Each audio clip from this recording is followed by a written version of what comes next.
La réconciliation nationale, pourquoi ça coince? À qui la faute?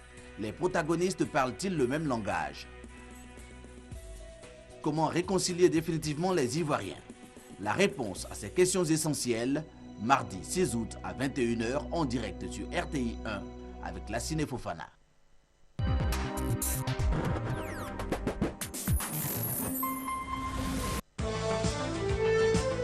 Les 14e championnats du monde d'athlétisme du 10 au 18 août à Moscou. En direct sur RTI 1 et RTI 2.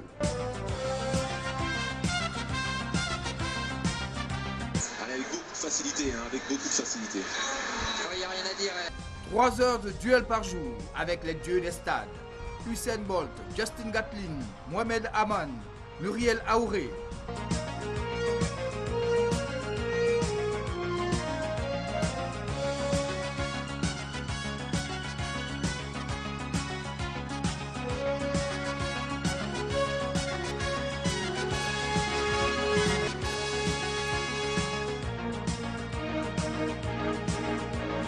La RTI vous offre du 10 au 18 août à Moscou les mondiaux d'athlétisme.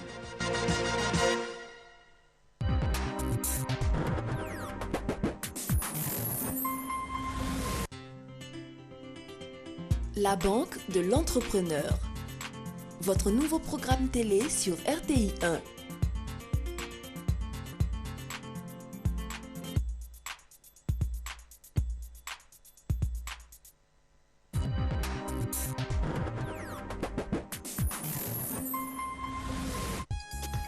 Quatrième manche éliminatoire de Star Karaoke 2013.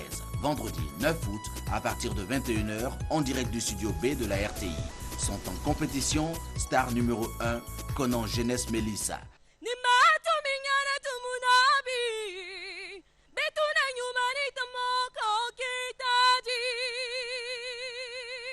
Star 2, Loi Magui Franck Aristide Richemont.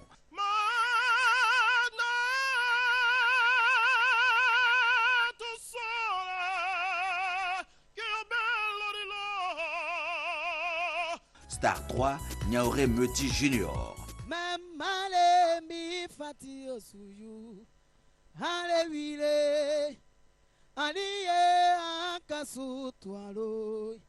Star 4, Oté Dali Timothée. Motema nanga soko ekokata perfection makasi mboka ikidimba sommation ya ba chagrin na ba douleur réponse nango ebimegali tombo. Désignez dès à présent votre star préférée en envoyant la lettre S, suivie du numéro de votre candidat S1, S2, S3 ou S4 par SMS au 98 089 et à partir d'un numéro MTN. Venez nombreux assister à cette quatrième manche de l'édition 2013 de Star Karaoke.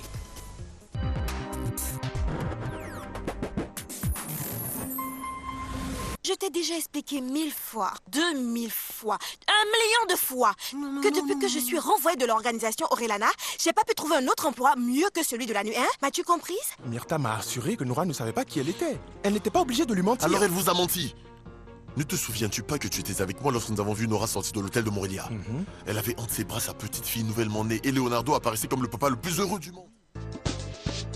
Retrouvez votre feuilleton Mon amour, mon péché du lundi au vendredi à 8 h sur RTI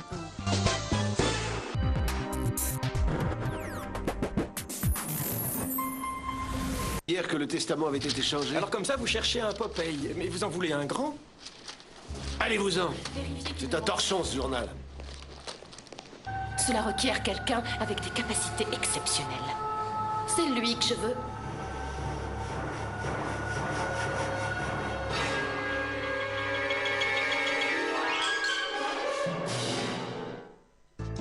À ne manquer aucun épisode de votre série Sai, enquêteur malgré lui, du lundi au vendredi à 14 h sur la chaîne qui rassemble.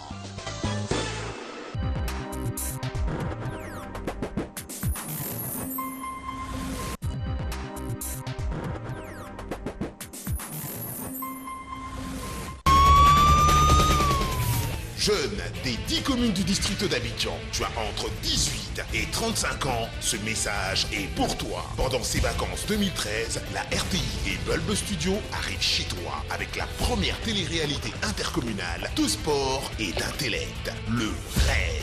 Tu te sens fort, tes amis sont agiles mais aussi intelligents, alors inscrivez-vous. Envoie plusieurs fois e-RAID au 98 089. Venez compétir en équipe et repartez avec de nombreux lots de différentes valeurs pouvant aller jusqu'à 1 million de francs CFA. Le RAID, c'est du sport, de l'intellect, des quiz, de l'aventure et la fête de l'exploit. Venez défendre vos couleurs face aux autres communes d'Abidjan dans la joie et la bonne humeur. Inscrivez-vous massivement. Envoie plusieurs fois e-RAID au 98 089 et entraîne-toi car la caravane du RAID arrive dans ta commune.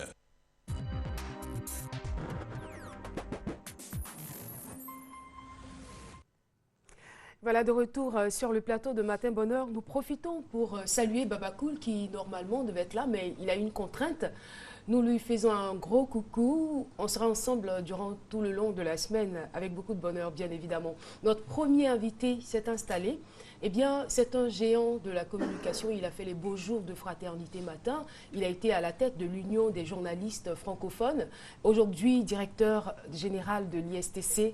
Vous l'avez certainement deviné, monsieur Alfred Damboussa. Bonjour. Bonjour, madame. Et bienvenue sur le plateau de Matin Bonheur. Merci beaucoup. Alors, avec vous, on va parler aujourd'hui, on va dire, de la presse des années 60.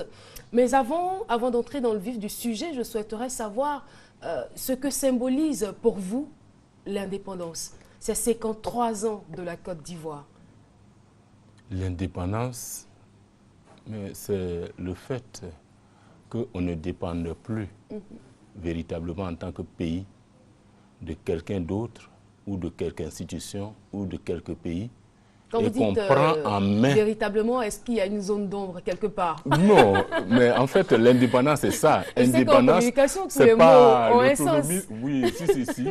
Et qu'on se gère, on prend ses responsabilités, on est au centre de cette décision, on prend cette décision sans se référer à qui que ce soit. Bien entendu, en se disant, on ne peut pas vivre renfermé sur soi. Il faut s'ouvrir aux autres, mais il faut avoir sa personnalité en tant qu'institution, en tant que pays. On a ses institutions, on a son président de la République, on l'élit selon les tests, selon la Constitution, on a ses ministres qui sont nommés, ses directeurs, et chacun prend sa responsabilité, se dit qu'est-ce que je dois pouvoir faire pour mon pays, pour que mon pays, au rendez-vous des nations, puisse lever la tête et se dit, j'ai atteint tel niveau de développement, voilà le prochain cap. Très intéressant. Et vous pensez que la plupart des Ivoiriens, la majorité des Ivoiriens ont compris ce message, ont pris à leur niveau, chacun à son niveau, on va le dire ainsi, ses responsabilités? Je pense que chacun essaie chaque jour de prendre ses responsabilités. Parce qu'une responsabilité n'est jamais totalement prise. Elle se gagne, une responsabilité, elle s'acquiert au contact des autres, une responsabilité, elle s'assume. Et je pense que chacun, à son niveau, sans être parfait, essaye de s'assumer et d'apporter de sa place le peu qu'il peut apporter pour que la nation continue d'être cette nation-là qui est enviée des autres, qui est regardée avec envie par les autres. Pas besoin de vous poser la question, de savoir si vous, à votre niveau, vous avez assumé toutes vos responsabilités, parce que tous les postes de responsabilité qui vous ont été confiés, j'allais dire, ont quand même été bien assumés. Voilà. Je pense que c'est les autorités qui nous nomment à tel poste ou des confrères qui vous élisent à tel poste qui sont bien placés pour le dire. Pour le dire. Voilà. Sinon, chacun essaie de faire ce qu'il peut, à son mais niveau. Véritablement, ceux qui jugent, c'est ceux qui vous regardent, ceux qui vous observent, ceux qui vous donnent une mission, qui vous donnent un mandat pour dire, bon, voilà, à l'heure du bilan, voilà ce que nous pourrions dire de telle personne, de telle personnalité. 9 décembre 1964. Cette date vous rappelle quelque chose? C'est Fraternité Matin. Quand on est passé à Fraternité Matin et qu'on évoque cette date, vous pensez bien sûr à la création du quotidien Fraternité Matin. Le premier quotidien de Côte d'Ivoire. On pense à ceux qui ont eu à l'animer. Comment ça a démarré? Je vais dire, c'est vrai que c'est parti de la volonté du premier président de la République de Côte d'Ivoire, Félix Houphouët-Boigny, mais je veux dire, comment l'équipe s'est composée, comment on a décidé de faire confiance à certaines personnes pour assumer, pour rappeler encore le mot responsabilité, pour assumer toutes ces responsabilités. Alors, je pense que je ne suis pas le mieux peut-être outillé pour pouvoir dire comment les équipes ont été constituées, parce que nous autres, des générations qui ont suivi les toutes premières générations, nous ne sommes rentrés à Fraternité Matin que dans les années 80. Or, Fraternité Matin existe depuis 1964. Vous avez certainement fouillé dans les archives. Oui, l'histoire raconte, l'histoire retient que le premier rédacteur en chef, sorti tout droit de l'École supérieure de journalisme de Lille, M.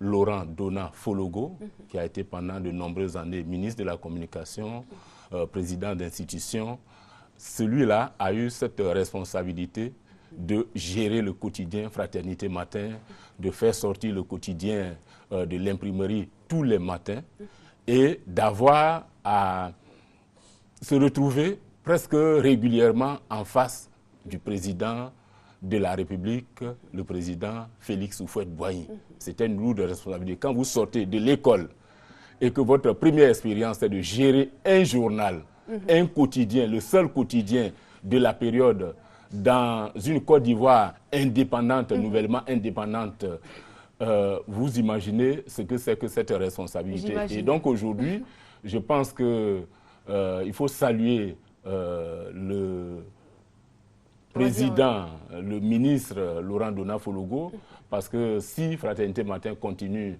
de faire son petit bonhomme de chemin, c'est parce qu'il y a eu des gens qui ont posé des jalons, qui ont posé une fondation solide pour que Fraternité Matin soit le journal qui est et qui est le premier quotidien qui continue de se défendre et qui continue d'occuper la première place au niveau de la presse nationale, mais aussi au niveau même de la presse africaine de l'Afrique de l'Ouest. D'accord. Et les autres journalistes, ils venaient d'où?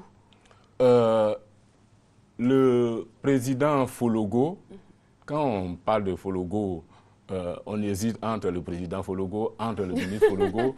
Alors, il a été rejoint par M. Auguste Mirmont, qui lui aussi a été ministre et qui lui aussi est arrivé de Lille pour soutenir donc son aîné.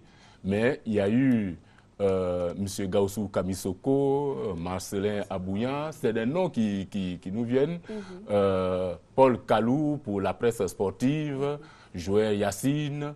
Mais au fur et à mesure, les équipes se sont étoffées pour que chacun occupe donc les parcelles, parce que c'était bien réparti. Fraternité Matin a commencé très tôt à faire des rédactions spécialisées, ceux qui s'occupaient des faits divers, ceux qui s'occupaient des pages sportives, des régions, etc., etc. Et donc, tous ceux-là ont permis d'occuper ces responsabilités et ont permis aussi que d'autres jeunes les rejoignent, qu'ils puissent les former, puisque ils n'étaient pas nombreux à passer dans les écoles de journalisme. Il y en a qui arrivaient par amour du métier, il y en a qui arrivaient peut-être aussi accidentellement, il y en a qui arrivaient, en tout cas, qui ont été pris en charge aussitôt par ceux qu'ils ont trouvés et qui, comme le ministre Fologo, ont eu donc à les former. D'accord. Mais en termes de professionnalisme, qu'est-ce qu'on peut retenir de ces premières équipes qui ont composé, qui ont constitué, on va dire, Fraternité Matin? Il s'agissait de travailler selon les règles du métier.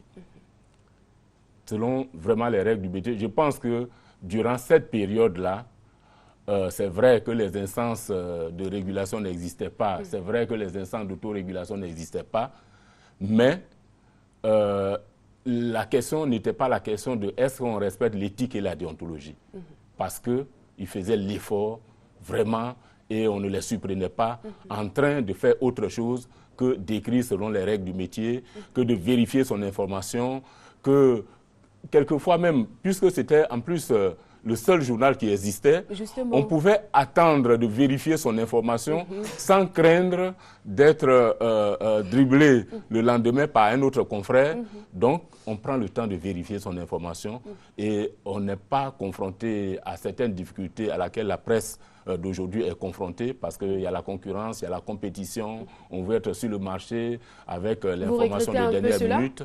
Non, je ne le regrette pas du tout. Au contraire, je pense que chacun vit sa période, chaque institution vit les réalités de sa période. On ne peut pas le regretter. Il vaut mieux préférer une période de compétition comme celle que la Côte d'Ivoire connaît d'aujourd'hui, parce qu'on ne peut pas rester un seul journal pour un pays. La population a évolué, la population est diversifiée, au plan culturel, au plan politique. Donc on ne peut pas rêver, continuer de servir un seul journal à toute cette population. Donc, et comment s'est faite l'évolution de Fraternité Matin? Je crois qu'il y a une période qu'il est nécessaire de rappeler, c'est quand Fraternité Matin a choisi, est-ce qu'il faut dire de se livrer concurrence, mais de créer un autre quotidien qu'on a appelé Ivoire Soir, qui a été confié au président Kébé Yacouba. C'est donc des jeunes équipes, des jeunes qui voulaient montrer de quoi ils étaient capables, à qui la gestion d'une rédaction a été confiée, une rédaction qui osait, qui voulait faire l'expérience, est-ce qu'on pourrait dire, d'une certaine irrévérence, en tout cas fouiller, chercher. C'était l'actualité culturelle, l'actualité sportive, les faits divers en grande partie, et qui se vendaient bien. On a compris aussi que c'était une attente. 87. Voilà, Ivoire Soir donc a été créé en cette période-là. Et donc, mais comment se sentaient à cette époque les journalistes de Fraternité Matin? Chacun... Parce qu'ils ont fonctionné durant plusieurs années, on va dire durant plusieurs décennies sans concurrence. Il n'y avait pas d'esprit de compétition. Mais justement, je veux dire, tout le charme se trouve à ce niveau. Parce qu'on parle aujourd'hui du professionnalisme des anciens journalistes. Il n'y avait pas de compétition. Alors, qu'est-ce qui les motivait? Alors, ce qui les motivait, c'est d'abord le fait que vous soyez une signature. Vous êtes une signature, vous êtes lu par toute la Côte d'Ivoire. Et vous vous retrouvez donc à vous surprendre, à être utile à toute une communauté, à toute une nation. De savoir que le matin, les lecteurs attendent de prendre leur quotidien, de lire un article, de savoir ce qui s'est passé la veille, qu'ils n'ont su et qui ne peuvent savoir qu'à travers telle signature. Et je pense que c'est ça qui était la motivation. Et deux rédactions au sein de la même maison, chacun avait ses quartiers. Il y a ceux qui étaient de Fraternité Matin, pour qui l'actualité politique était la première denrée, et puis ceux qui étaient d'Ivoire Soir, pour qui les faits divers, le sport, l'actualité culturelle était la chose qui était très attendue. Donc chacun avait ses rubriques, chacun avait ses lecteurs, et je pense que chacun a essayé en tant que quotidien de tenir le pari qui était le sien. Et physiquement, comment le quotidien se présentait? Alors, Fraternité Matin. Fraternité Matin de 64, c'était de grandes pages, mais vraiment de très grandes pages. Alors j'imagine qu'à cette période, lorsqu'on disait à un journaliste, vous avez une page, vous avez même 2 colonnes ou 3 colonnes. C'était déjà un quotidien à l'époque? Un quotidien, oui. Ça a démarré quotidien? Ça a démarré quotidien. Il n'a pas connu de une grosses période pages comme ça tous les de jours. grosses pages, il faut remplir chaque jour. Alors moi j'envie, je veux dire, j'ai beaucoup de respect pour tous ces aînés qui ont eu donc à remplir ces espaces. Beaucoup de respect non seulement pour ceux qui remplissaient ces espaces, mais beaucoup de respect aussi pour ces personnes qui lisaient les journaux. Mais parce que j'imagine. Oui, voilà. J'imagine. Oui, c'était tout un pagne. C'est un pagne qui est étalé devant vous. Il faut parcourir. Quand vous tenez le journal, vous ne pouvez pas voir celui qui est en face de vous parce que le journal cachait complètement son visage. Absolument. Et je pense que il y a eu une évolution, il y a eu ces changements de format. Aujourd'hui, on a les tabloïds standards. Et bon, je pense que... Voilà. Mercredi 9 décembre 1964, c'est le premier grand quotidien ivoirien, Fraternité Matin. Oui. Voilà.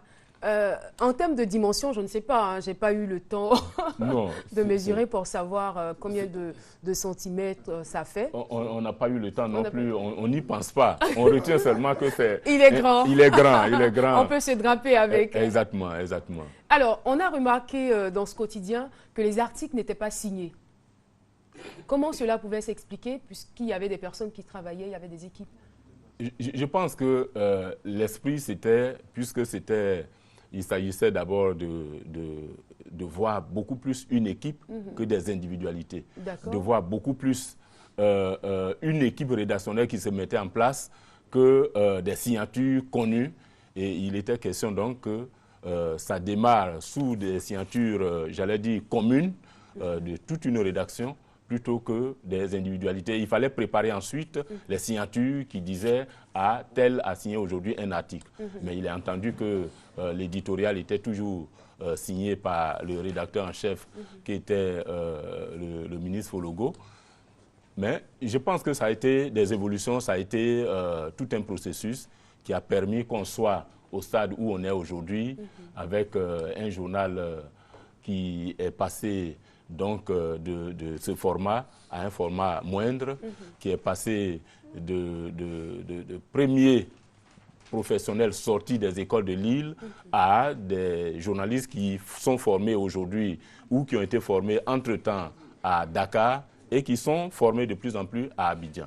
Et je pense que ça aussi, ça a été une évolution qu'il est important de souligner au moment où on célèbre les 53 ans de l'indépendance de la Côte d'Ivoire. Bien sûr. En même temps, la question, on a envie de revenir sur cette question parce que vous l'avez effleuré par rapport à ce que Fraternité Matin, jusqu'à aujourd'hui, demeure une référence en termes de quotidien, malgré l'apparition de plusieurs autres quotidiens. On se demande bien qu'est-ce qui a valu cela à Fraternité Matin? Je pense que Fraternité Matin a eu l'humilité de se regarder dans le miroir et de donner rendez-vous aux lecteurs.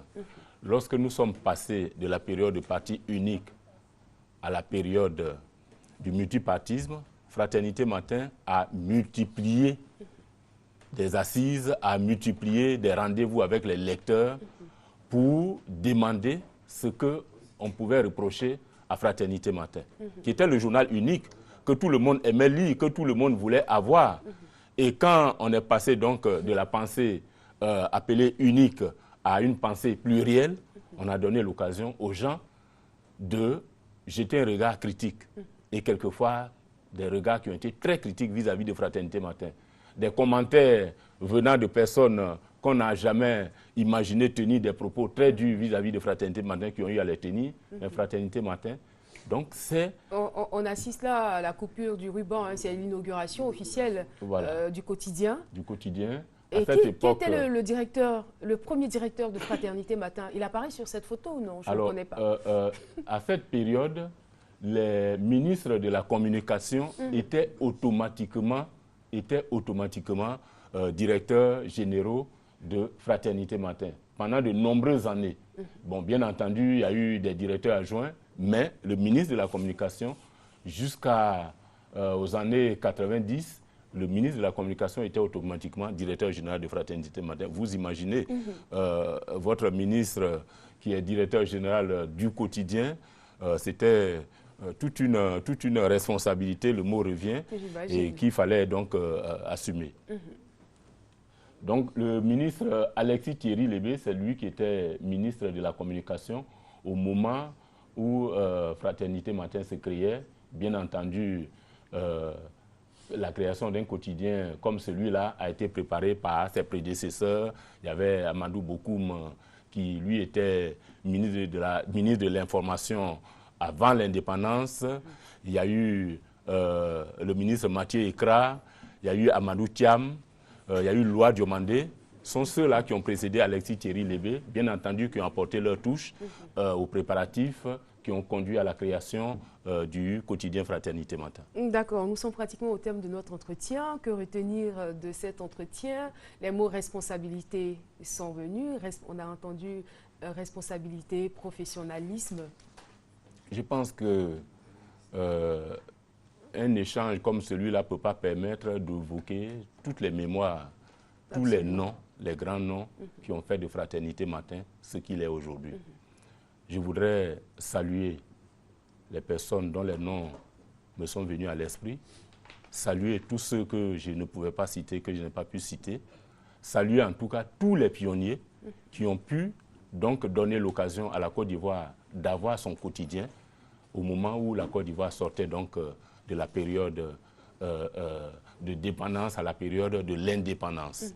Et saluer toutes les équipes aujourd'hui qui ont la responsabilité de poursuivre l'œuvre de leurs prédécesseurs. Venance Konan est l'actuel directeur général de Fraternité Matin. Madame Viviane Zuno-Kipré est la présidente du conseil d'administration. Et toutes les équipes qu'ils ont eu, donc, qu'ils ont la responsabilité de conduire. Je crois d'ailleurs que cet après-midi, Fraternité Matin fait une exposition photo au golf. Il faut saluer toutes ces équipes, tous ces responsables et tous leurs prédécesseurs, bien entendu aussi. Et c'est la toute dernière question cette fois-ci. C'était qui la première femme à Fraternité Matin?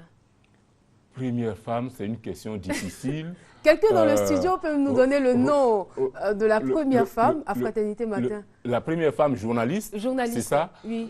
Le nom qui me vient à l'esprit, je pourrais me tromper, c'est Rosine Diodan. Voilà, c'est Rosine Diodan, d'ailleurs, qui a été honorée hier, comme bien d'autres.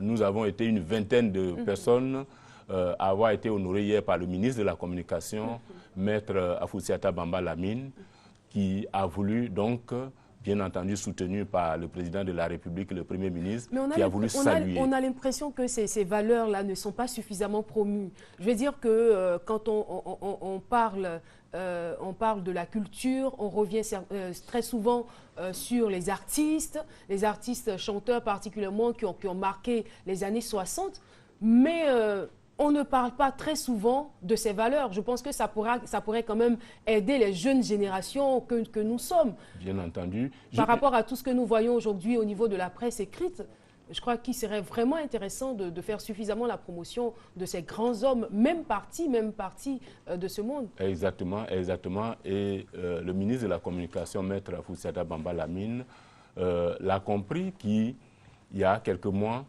a donné rendez-vous aux femmes des médias, a eu à célébrer les femmes des médias depuis les premiers jours jusqu'à maintenant, qui hier encore a donné rendez-vous à 20 professionnels de l'information pour les célébrer également.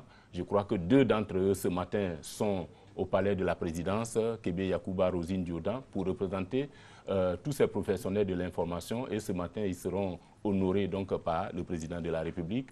Et je pense que chacun de nous a compris que, en fait, le journaliste, il se définit comme celui qui est préoccupé de s'occuper des autres et qui s'oublie. Et donc, s'il est arrivé qu'on l'a oublié, il ne s'en offusque pas. Ce qui est important, c'est la reconnaissance du lecteur. Ce qui est important, c'est la reconnaissance de l'auditeur. Ce qui est important, c'est la reconnaissance de l'internaute, du téléspectateur. En tout cas, je voudrais saluer toutes ces personnes qui soutiennent quotidiennement les médias, la liberté de la presse, le droit du public à l'information. Merci beaucoup, Monsieur Alfred Danmoussa. Je rappelle, vous êtes le directeur de l'ISTC, donc vous avez pour vocation de former des journalistes professionnels. Exactement. Merci d'être venu nous entretenir sur ce sujet. On parlait avec lui on va dire de la presse écrite des années 60. Nous avons une transition. Nous partons du côté de Tengrela et cela va quand même annoncer le prochain invité que nous aurons sur ce plateau. Il a participé au travail qui a été élaboré au niveau de la réalisation de cet élément. Je ne vous en dis pas plus, on se retrouve dans quelques instants.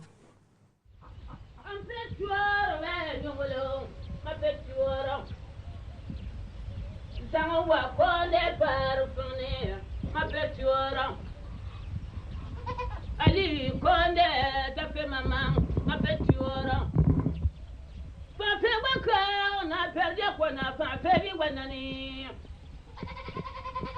Na kunyo wansa ya Konde chimye no wanandro te mi juno konde Urto mi tie parfum de chana na mi juno di jabanyana Amana mwa waka on a jita na mwa bi waka on la Jadiori shari yo te esanga no konde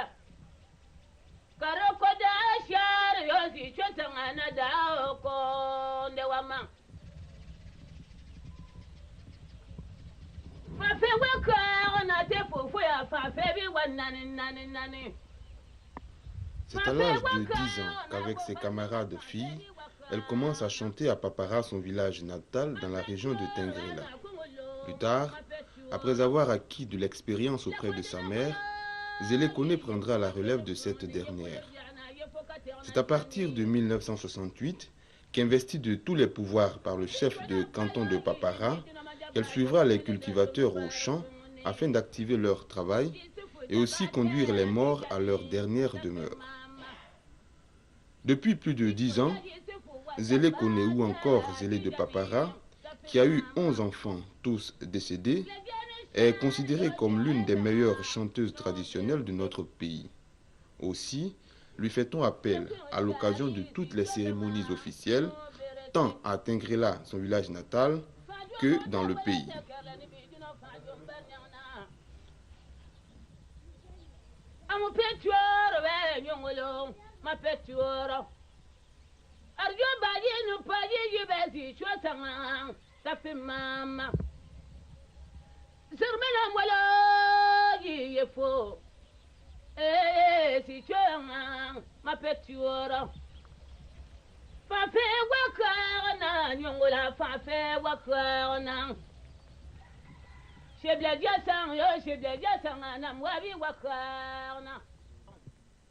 Je voudrais inviter mes compatriotes à découvrir le département de Tengrela, qui, pour être le point le plus septentrional de la Côte d'Ivoire, est quelque peu mal connu.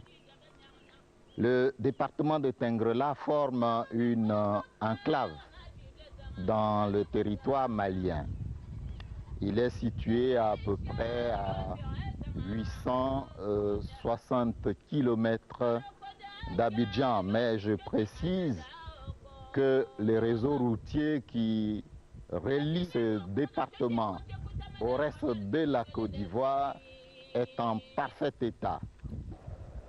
Le département de Tengrela a beaucoup de potentialités, notamment sur le plan touristique. Par exemple, la mosquée de Tengrela, en terre battue, et qui date du 19e siècle. On peut découvrir également la résidence du chef de canton Nafana à Papara. À Papara toujours, il y a la mare aux crocodiles qu'on peut contempler toute une journée sans se lasser. Indépendamment de tout cela, il y a d'autres atouts au plan touristique tels que les toiles tissées de l'Omara, tissées et ornées, les statuettes sculptées de San, le village San à 11 km de Tengrela. Surtout le folklore de Tengrela est très riche et varié. À Papara, il y a une dame de fer, j'allais dire Madame Zélé Koné, dit Zélé de Papara, et qui excelle des ailes.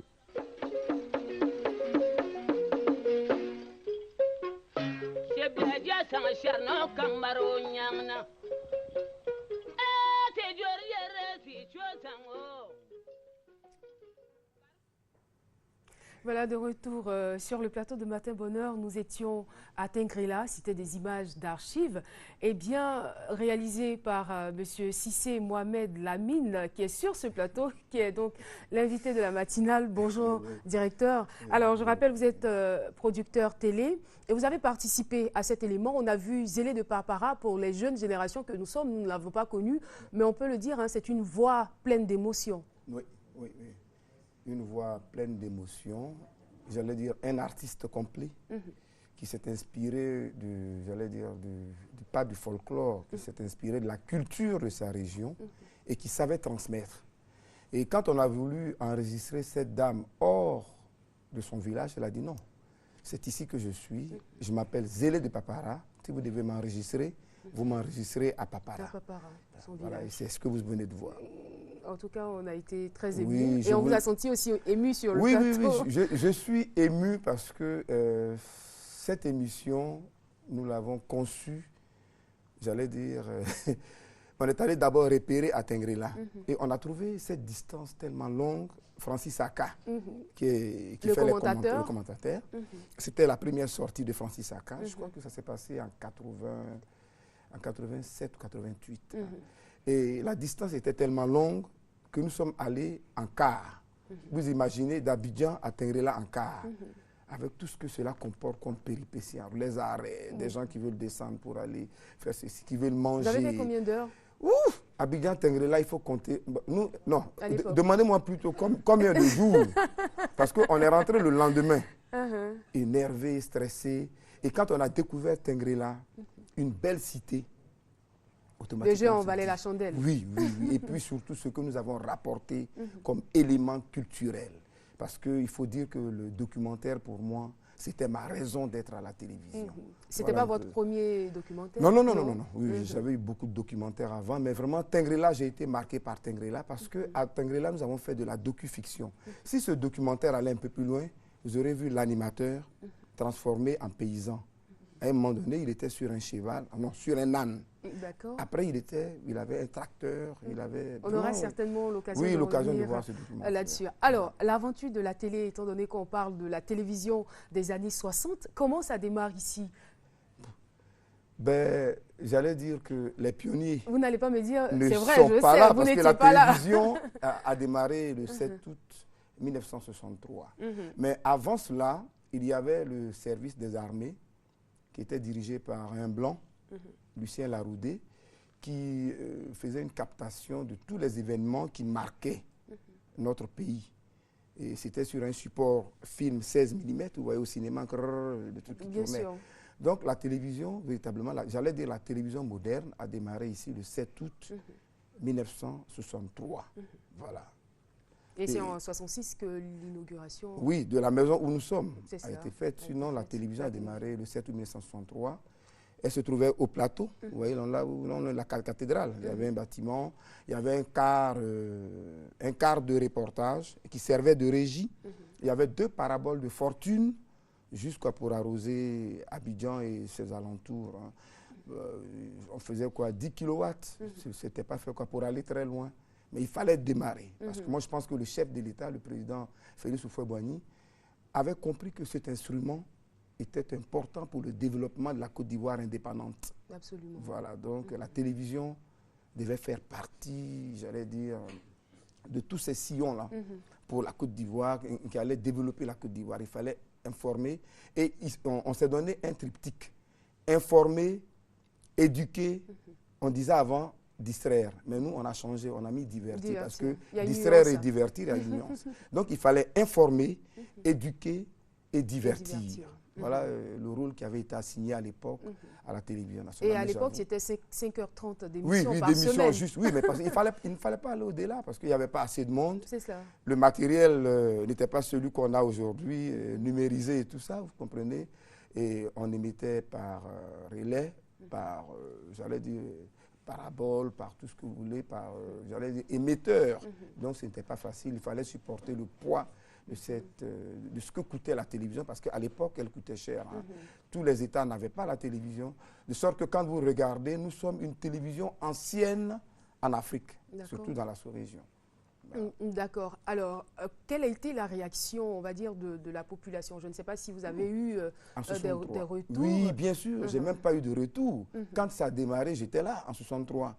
On est tous allés dans ce qu'on appelait... Vous étiez où? À la télé? À Dabou. Ah non, en 63, je n'étais pas. Je ne sais pas encore à la télévision. J'ai failli me poser des questions. Je suis rentré ici, quoi, en 76 ans.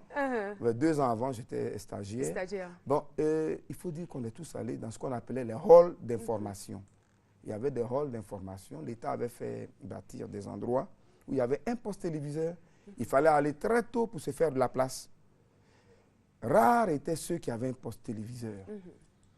Je sais, hein, je revois encore, je sais que mon père, excusez-moi encore d'en parler, il a eu très tôt la télévision. Dès que c'est sorti, il a acheté un téléviseur. Ah oui, on avait beaucoup de chance.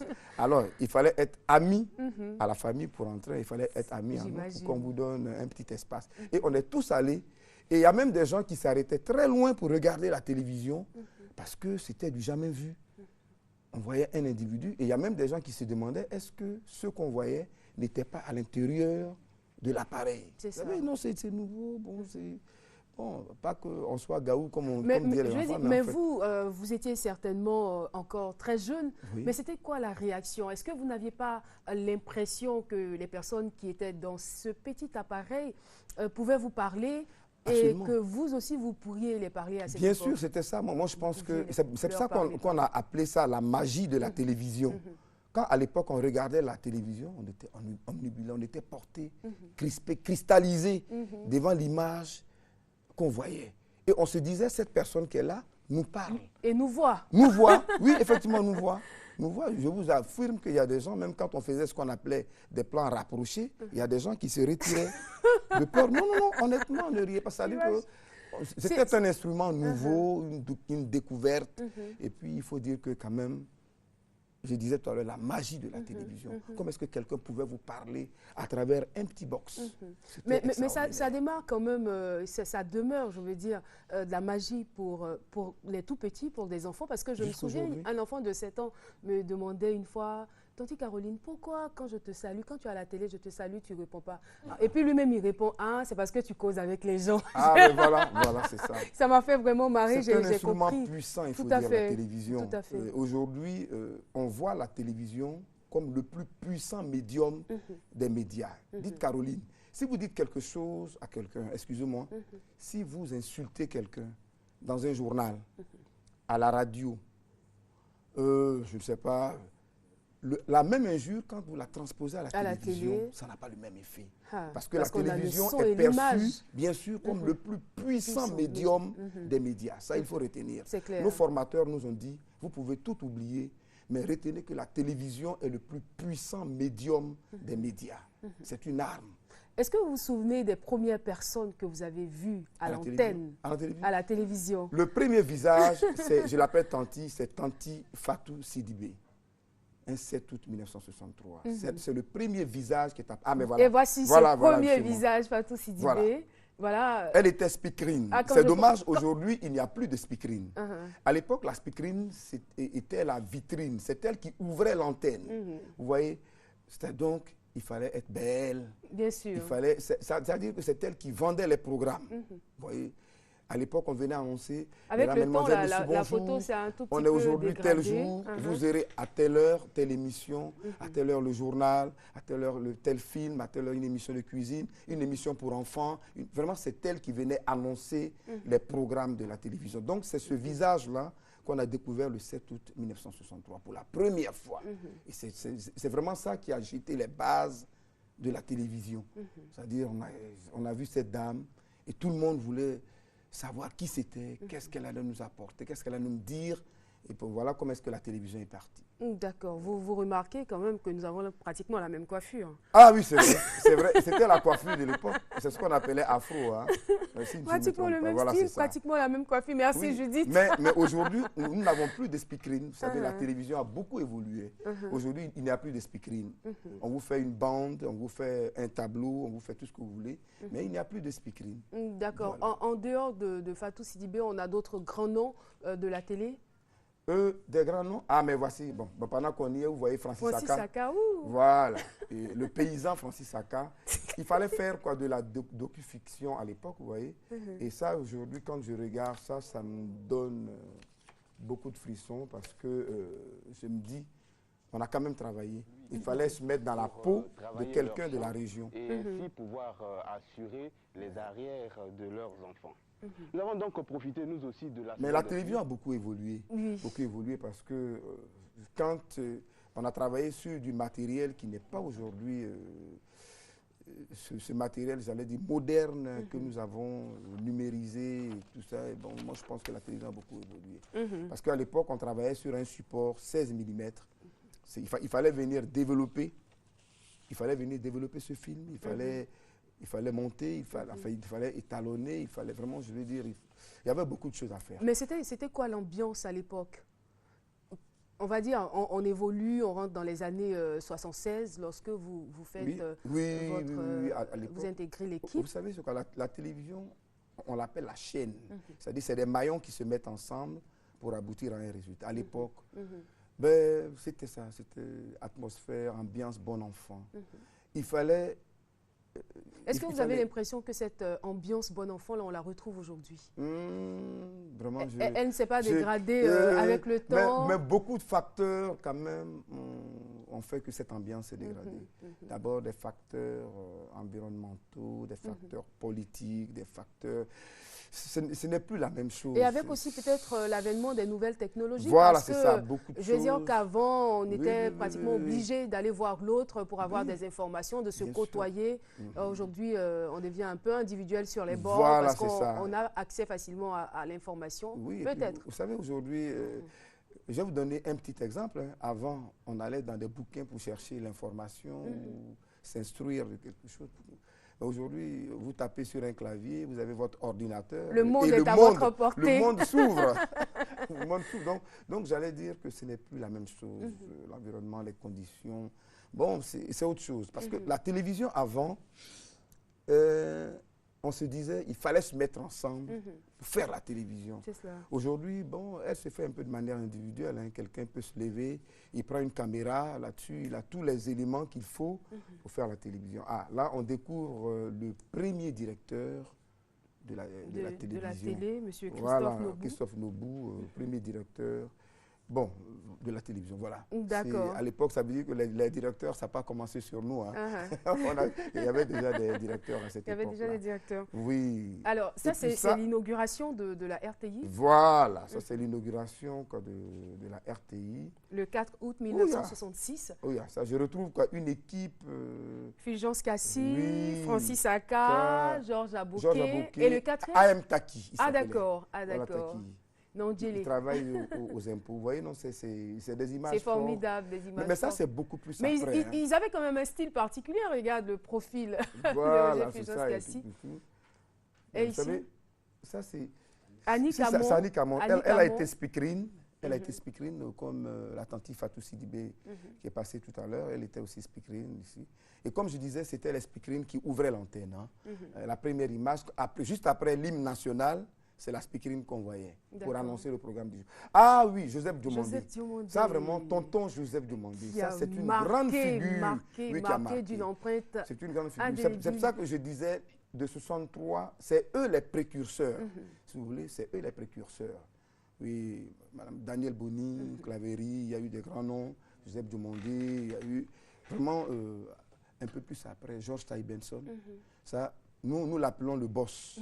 C'est-à-dire que c'est en fait quelqu'un comme Georges Taï Benson qui aurait dû être sur ce plateau. C'est un passionné. Il était là, oui, mais il me disait, voilà, tout à l'heure on parlait du car qui servait de régie. Voici le premier car qui servait de régie. C'est-à-dire que toute la télévision se trouvait dans ce véhicule. C'est-à-dire tout l'appareillage était dedans. Voilà, à télé juste à... Le premier car mobile, le premier car mobile de la télévision. On a encore des cars mobiles? Oui, mais beaucoup plus modernes. Hein. Pour des transmissions et pour des retransmissions satellitaires, on a des cars. Mais voici le car, vraiment le premier car qui a servi de maison de télévision. Voilà, tout était dedans. Vous voyez, il est quelque part sur la route d'Abougar. Hein. On aurait dû le conserver comme musée dans la cour de la télévision, mais il est encore là, sur la route, dans un garage. Donc, je disais qu'il y a eu des grands noms. Il y a eu des grands noms, il y a eu de grandes émissions. Des gens, tout à l'heure on a vu Joseph Diomandé, des gens comme Georges Benson. Au niveau de la réalisation, des gens comme Georges Adou. Il y a eu des grands noms comme Kofi Abdul Karim. Vraiment partout. Vraiment, il y a eu de grands noms qui ont marqué la télévision. Vraiment, souffrez que je ne puisse pas les citer tous, mais il y a eu de grands noms. De grands noms.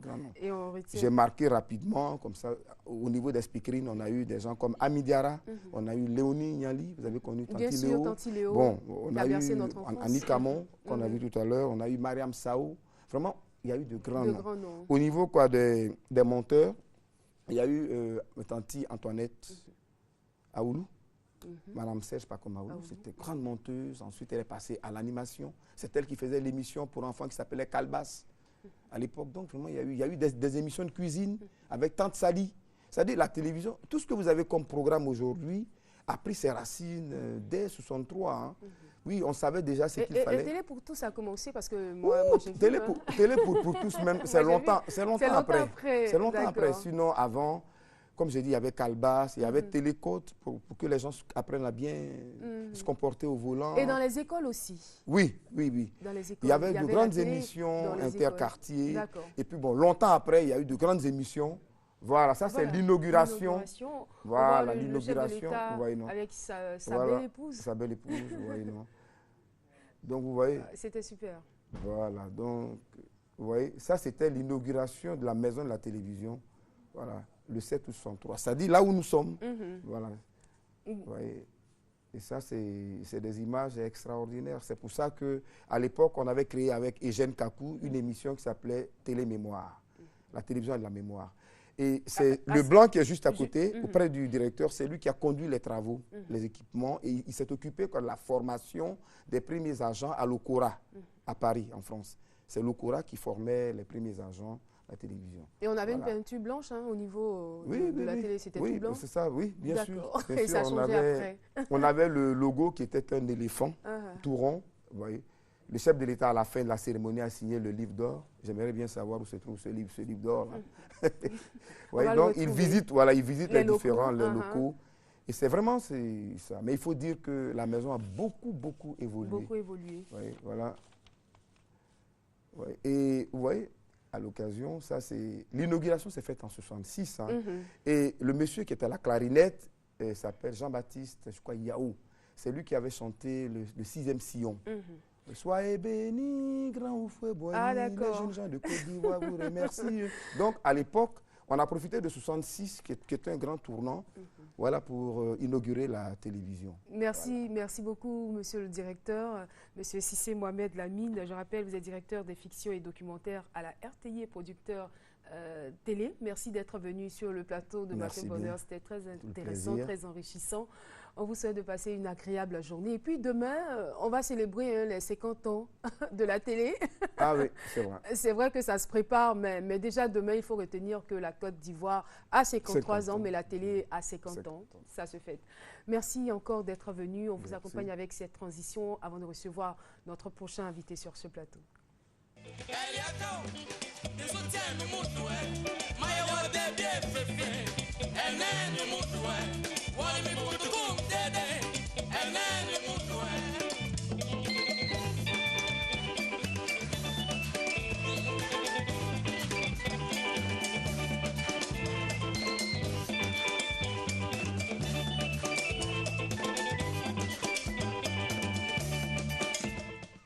C'était les génitaux. Vous suivez la finale de Podium 81 en direct du studio B de la télévision ivoirienne. Cette finale est présidée par monsieur le ministre de l'Information, monsieur Amadou Thiam, qui est présent dans ce studio, sur un plateau surchauffé. Voici maintenant Wodassa Lorogba.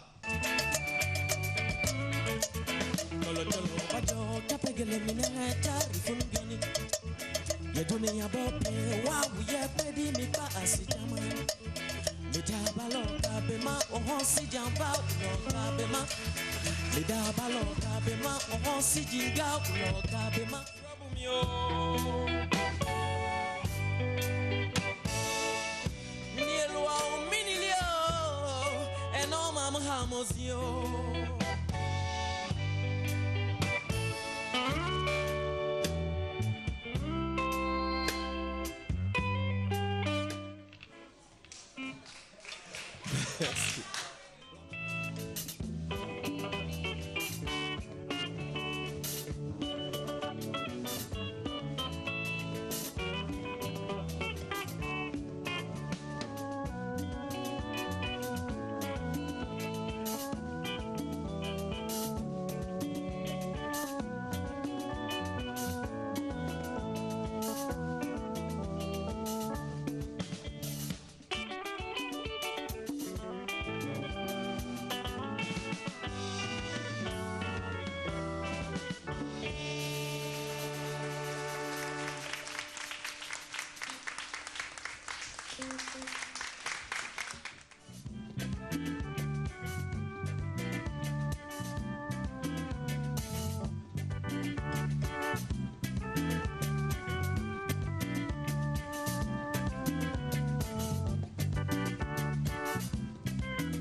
Voilà, j'espère que Mewe et Choukenpot qui étaient sur cette vidéo seront très fiers de voir ces images.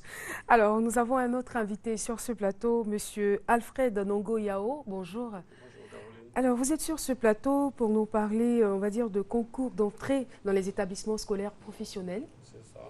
Merci d'être là. Merci beaucoup, Caroline. Je voudrais saluer tous les jeunes de Côte d'Ivoire au nom du ministre d'État, le ministre de l'Emploi, de l'Affaires sociales et de la formation professionnelle, le ministre Moussa Dosso.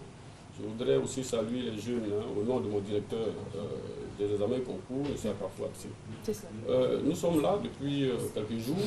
Aujourd'hui, nous sommes encore là pour parler de la formation professionnelle, surtout des concours d'entrée dans les établissements de formation professionnelle.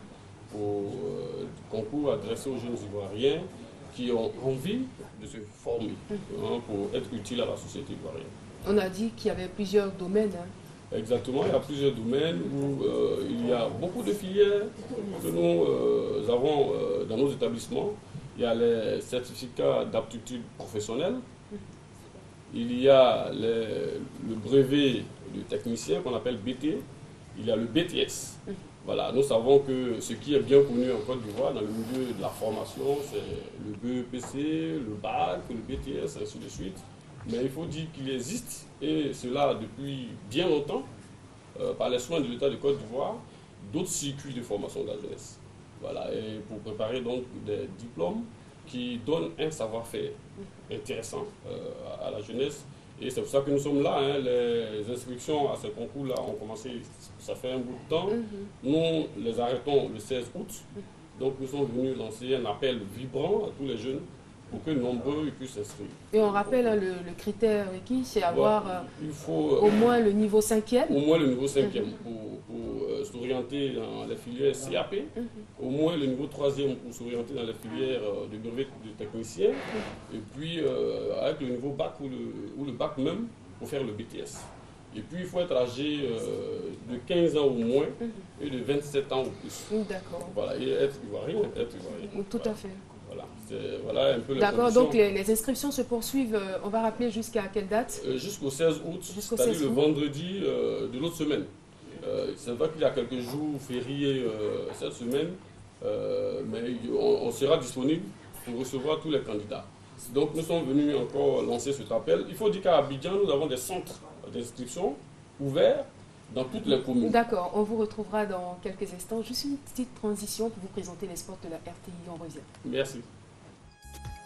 4e manche éliminatoire de Star Karaoké 2013. Vendredi 9 août à partir de 21h en direct du studio B de la RTI. Sont en compétition Star numéro 1, Conan Jeunesse Mélissa.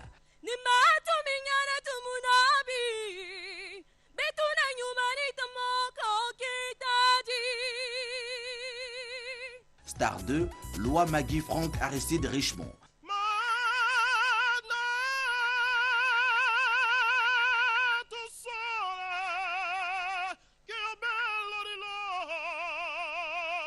Star 3, Niaoré Meuti Junior.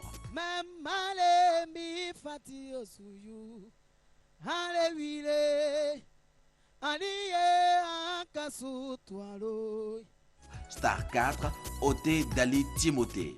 Motema nanga soko ekokata perfection makasi mboka ikidimba sommation ya ba chagrin na ba douleur réponse nango ebimegali tombo. Désignez dès à présent votre star préférée en envoyant la lettre S, suivie du numéro de votre candidat S1, S2, S3 ou S4 par SMS au 98 089 et à partir d'un numéro MTN. Venez nombreux assister à cette 4e manche de l'édition 2013 de Star Karaoké.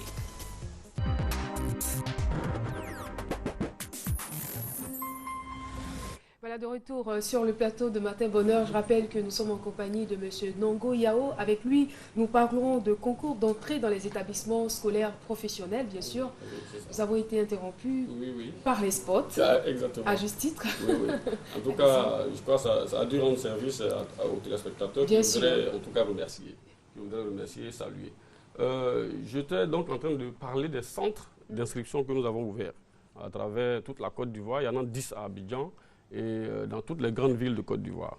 Depuis Port-Boué, en passant par Koumassi, Marcory jusqu'à Yopougon, même à Abobo, nous avons ouvert des centres dans toutes ces communes pour que nous soyons proches des jeunes, pour les inciter à s'inscrire massivement. D'accord. Voilà. Alors, j'espère que depuis votre passage ici, il y a quand même une évolution. Exactement, il y a une évolution. Les jeunes ont commencé à se signaler.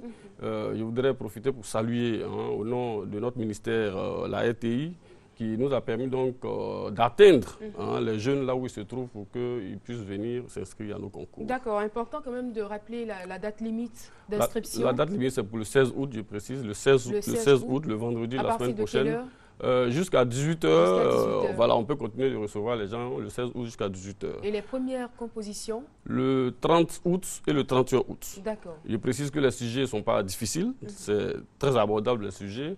Et nous avons plus de 10 000 places disponibles pour ce concours. C'est bon à savoir. Oui. Alors, vous avez des contacts? Oui, là, nous avons des contacts. Je voudrais dire qu'il y a un site internet qui est le www.dexcci.net. C'est sur ce site que tous les candidats font d'abord leur préinscription avant de se signaler à nos points d'inscription. Il y a un numéro de téléphone, plusieurs numéros de téléphone. Il y a le 22 41 87 22. Il y a le 03 12 12 66 et le 05 58 65 35. D'accord. Voilà. Merci beaucoup, Monsieur Alfred Nongoya. Je rappelle, vous êtes sous-directeur des concours au ministère d'État, ministère de l'Emploi, des Affaires sociales et de la formation professionnelle. Et vous étiez bien évidemment sur ce plateau pour parler du concours d'entrée dans les établissements scolaires professionnels. Encore une fois, merci d'être venu. Et puis, on va vous donner un contact, 05 58 65 35. Merci et bonne journée. Prochain invité sur ce plateau, Mr. Ben. Bonjour. Bonjour à vous. Alors, vous êtes sur ce plateau pour parler de l'émission RAID. Oui, nous sommes venus ce matin sur ce plateau pour lancer un message à la jeunesse de Marcory. Demain, mercredi 7 août, l'émission de télé-réalité de sport et d'intellect RTI 1 sera chez vous à Marcory, au terrain Raphaël Conan à partir de 12h. Mais nous tenons à rappeler aussi que le RAID, c'est aussi une caravane qui va parcourir les 10 communes d'Abidjan. Et demain, à partir de 8h, la caravane va sillonner, les différents quartiers de Marcory pour récupérer les 30 candidats. D'accord. Alors, il y a combien de communes qui ont déjà été sillonnées? Déjà, il y a eu 2 communes, Abobo et Atekoubé.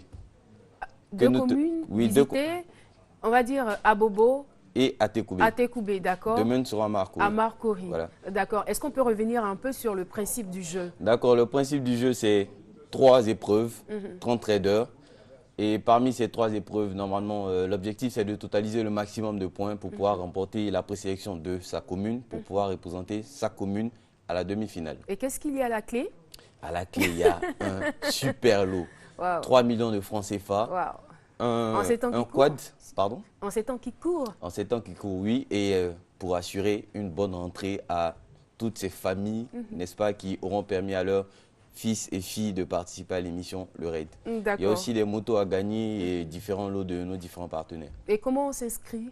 Pour s'inscrire, c'est facile. Envoyez IRED plusieurs fois au 98 089. Vous pouvez le répéter, s'il vous plaît? Envoyez plusieurs fois IRED au 98 089. D'accord. Merci beaucoup, Mr. Ben. Merci beaucoup à vous. Merci d'être passé sur le plateau de Matin Bonheur. Et puis, par anticipation, on vous souhaite une très bonne fête de l'indépendance. Bonne fête de l'indépendance à vous aussi. Merci. Merci à vous. Alors, on a terminé avec Mr. Ben. Nous allons maintenant recevoir notre dernier invité sur ce plateau. Et c'est un doyen. Nous avons beaucoup de plaisir à vous recevoir. C'est un monument de la communication. Monsieur Émile Conan-Fréjus. Non. D'accord. Monsieur Émile Conan-Fréjus, ça sera pour tout à l'heure. D'accord.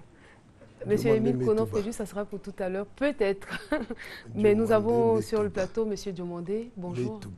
D'accord. Bonjour, madame. D'accord. On va demander à Judith une petite transition et puis on revient sur le plateau avant d'échanger avec notre invité.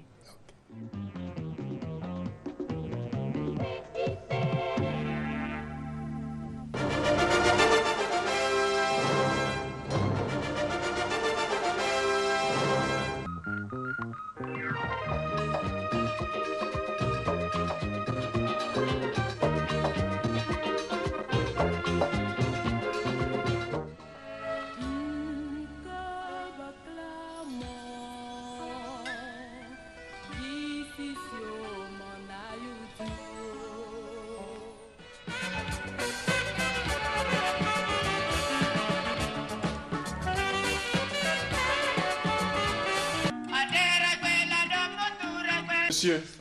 Ah, il prie, monsieur, il prie. Il prie. Il prie. Mais il me semble l'avoir entendu parler tout à l'heure. Mais il a de drôles de façons de faire, hein, votre mari. Ah, pas toi, vous quand même assez. Ah ouais. C'est la vérité. Il a comment, moi? Maman. Quand j'ai de drôles de manière de faire, c'est ma maison. Je sais que c'est votre maison. C'est ma maison. Recevez mieux vos visiteurs. Sortez de chez moi. Oh, ah ouais. Oh, ben bon. J'ai un chez moi aussi. Oh, hein. j'ai un chez moi aussi. Oh. Ah ouais, ben bon. Oh, Tonton, calme-toi. Oh, ben bon. Tonton. Qu'est-ce qu'il y a? Mais calme-toi. Il joue français. Eh, ben bon. Tonton, mais calme-toi. Calmez-vous une minute. Calme quoi? Ça va, tonton. On n'est pas des bambins ici. Calme quoi? Quand tu veux calme quoi? C'est bon, tonton. Canadien, Ça suffit. On Il dit ça, tonton. Ta moussa sont des personnes de Picasso. Canadien, on t'inquiète. Calme-toi, tonton, toi aussi. Moi, pas de. Calme-toi maintenant, calme-toi. On t'inquiète. Calmez-vous, monsieur. Ça fout l'ail. Mais ça va pas. Madame, expliquez-moi ce qui se passe. Mais en tout cas, nous, ici, il y a des problèmes. Mais ça se voit. Voilà, notre boutique, ça ne marche pas. C'est évident. Moi-même qui est là, je suis malade. Et lui, depuis le matin, n'a pas déjeuné. C'est pour cette raison qu'il a voix comme ça. Depuis ce moment, on a appris du père pour des enfants. On peut lui donner parce qu'il se conduit comme un bambin. Ça, taisez-vous. Remettez-le ça. Donc, il veut savoir où. Au Cameroun. Bourou. On est sardine. Avec Maï, Bourou. Ah. Akaya maro bayre. Wallahi, kuma ni mali ya bayre. Aywa. Voilà, de retour sur le plateau de Matin Bonheur. Nous sommes cette fois-ci en compagnie de M. Diomandé Metouba. Il est journaliste et il est là surtout pour nous parler de la radio des années 60, comment ça a démarré, quels étaient les grands noms, quels étaient les temps forts de la radio. Eh bien, on en saura davantage avec lui. Bonjour à vous et merci d'être sur ce plateau. C'est un honneur pour nous de vous recevoir sur le plateau de Matin Bonheur. L'honneur est partagé. Ah d'accord, j'en suis flattée. Parce que j'ai eu des aînés, des devanciers. Aujourd'hui, je ne suis pas le seul agent qui ait travaillé à la radio. Si vous m'avez désigné pour faire partie de la fête du cinquantenaire de la télévision, ben, c'est avec un grand plaisir que je suis avec vous pour vous parler de la radiodiffusion nationale. Elle est partie d'abord de la conception colonialiste français, d'abord de doter les capitales africaines comme Dakar, Abidjan et Brazzaville, qui avaient des radios qui portaient le nom de ces capitales. Radio Dakar, Radio Abidjan, Radio Brazzaville. Avec la création de la Société de radiodiffusion de la France d'outre-mer, la SORAFOM, il a été donc question de préparer l'élite africaine de l'audiovisuel. Et l'Office de coopération radiophonique qui a été créé à Maison Lafitte a vu défiler pas mal de nos aînés, les cadres, les premiers cadres surtout, de la radiodiffusion, télévision des États d'Afrique. Nous avons ainsi, on peut citer pêle-mêle, Paul Améoué et Do Kwame, dit Paul Améoué, le premier directeur ivoirien de la radiodiffusion nationale, son alter ego, son ami et frère Kakedim, j'allais dire, et qu'est-ce qu'on peut retenir Zobo Bayi Sylvain. De ce premier directeur, M. Paul Améoué, qu'est-ce qu'on peut retenir de lui? M. Paul Améoué, comme tous ses congénères de l'époque, était quelqu'un de très très bien formé d'abord, intègre. Il a été mon directeur. Malheureusement, nous l'avons perdu trop tôt. Il est mort le 22 janvier 1970, accidentellement, paix à son âme. Eh bien, ce monsieur a organisé la radio de sorte qu'il fallait sortir une radio digne de la Côte d'Ivoire, indépendante. Et cette radio devait, ma foi, s'illustrer par la présence d'Ivoiriens à l'antenne. Quand je vous ai parlé de Sorafom et de Radio Abidjan, il y avait les coopérants, qu'on appelait les assistants techniques. Et ces coopérants, ma foi, étaient les seuls qui était à l'antenne matin, midi, soir, avec des grands noms, évidemment, Jean Lacour et autres qui nous distillaient des éditoriaux fabuleux. Eh bien, la tâche de M. Edo Kwame aura été donc de faire confiance en ses jeunes frères ivoiriens. Même s'il n'avait pas été à l'Okora, il faisait en sorte que la formation prime. D'accord. Mais cette formation, il la recevait de qui? Des coopérants ou non, ils allaient dans les Ivoiriens ont été envoyés à Maison Lafitte aussi. D'accord. Pour être formés à l'Okora. Et c'est cette structure de formation qui a vu défiler les premiers cadres de la radiodiffusion. Je vous ai dit que lui-même et Zobo Baï Sylvain, son frère, il y a eu monsieur Raymond Maillet qui était là en tant que coopérant, qui assurait la direction des programmes, mais Zobo Baï Sylvain a pris la relève de M. Raymond Maillet avec à ses côtés M. Charles Goudou, dont la fille est membre du gouvernement aujourd'hui, Madame la ministre de la Santé et du Sida. D'accord. Bon, c'est une radio donc qui avait une rédaction pléthorique. À l'époque, il y avait au moins 6 coopérants, 6 assistants techniques. Mais aux côtés de ceux-là sont arrivés M. Henri Goba, Noël Eba, il y avait Claude Donda, Douas Mauro, Sika Emmanuel et autres, Kwasi Charles, etc., etc. François Amblard, qui est passé ensuite à la télévision ici, après la mise en place de la Maison Bleue de Cocody. Donc c'est dans la cour de la radio qu'on démarrait les premières émissions de la télévision. Avec quel équipement? Avec le car, le célèbre car de réalisation. Et le studio était notre ancien bâtiment de la documentation. Il y avait 2 studios, un studio de variété, un studio de présentation du journal. Les premiers éléments aussi de la télévision sont sortis de l'Okora. Je vais citer Feu Bernard Kopa, Feu Jean Kessé, Joseph Diomandé, etc. etc. Et parlons des, des 10 premières années déjà de l'avènement de la radio. Je veux dire que quel était le rayon de diffusion de la radio? Radio Côte d'Ivoire, Radio Abidjan d'abord, c'était des émissions en ondes courtes. Ce qui fait que l'intérieur du pays recevait. Le territoire était couvert. Avant de passer aux zones moyennes, c'était les zones courtes. Avant de passer On nous a ramené l'image du car mobile, la radio-télévision ivoirienne. Voilà. C'était notre premier car de retransmission pour la télé. Mais on a démarré ces émissions de la télé dans la cour de la radio.